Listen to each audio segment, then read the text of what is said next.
ఇప్పుడు మైగ్రేన్ వచ్చేసి యూజువలీ యంగ్స్టర్స్లో ఎక్కువ కనిపిస్తుంటుంది, IT employees and students.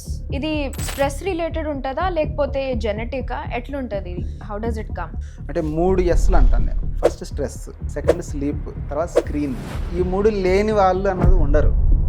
Night 9:30 కల్లా నిద్రపోయే వాళ్ళు ఎంతమంది ఉన్నారు? చిన్న పిల్లలు కూడా పడుకోరేమో Exactly. at this point. లేరు.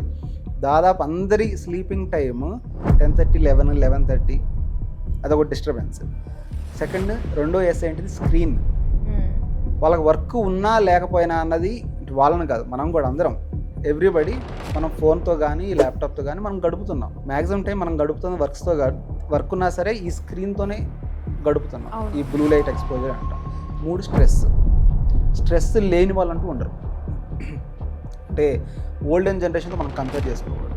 ప్రస్తుతం జనరేషన్ తీసుకోండి, హయ్యెస్ట్ యాస్పిరేషన్స్ ఉంటాయి. అంటే గోల్స్, ఆ గోల్స్ తగ్గట్టుగా ఏమంటారు, కాంపిటీషన్, స్టూడెంట్స్ లేదా కాంపిటీషన్, ఐటీ ప్రొఫెషనల్స్ అయితే వాళ్ళకి తగ్గ స్ట్రెస్.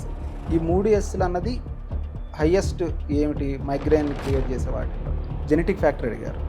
జెనెటిక్ ఫ్యాక్టరు కొంతమందిలో వాళ్ళ ప్రీవియస్ జనరేషన్లో మైగ్రేన్ ఉన్నప్పుడు కొంతమందిలో అది కంటిన్యూ అవుతుంది, కానీ అది ఇంపార్టెంట్ ఫ్యాక్టర్ కాదు.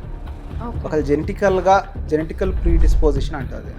అలా కంటిన్యూ అయినా సరే వాళ్ళు లైఫ్ స్టైల్ చేంజెస్ ద్వారా మైగ్రేన్ని కంట్రోల్లో పెట్టేసుకోవచ్చు. సో బిగ్గెస్ట్ థింగ్ ఏమిటంటే లైఫ్ స్టైలే.